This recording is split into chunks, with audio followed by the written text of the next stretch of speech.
You ask Tiger to solve.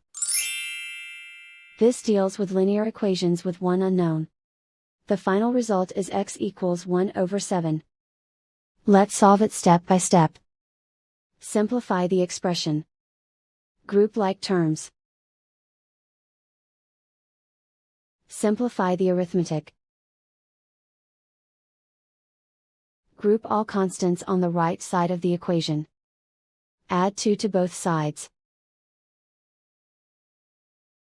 Simplify the arithmetic.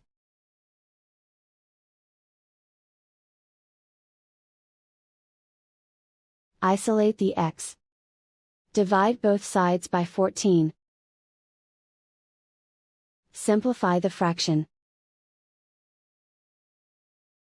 Find the greatest common factor of the numerator and denominator.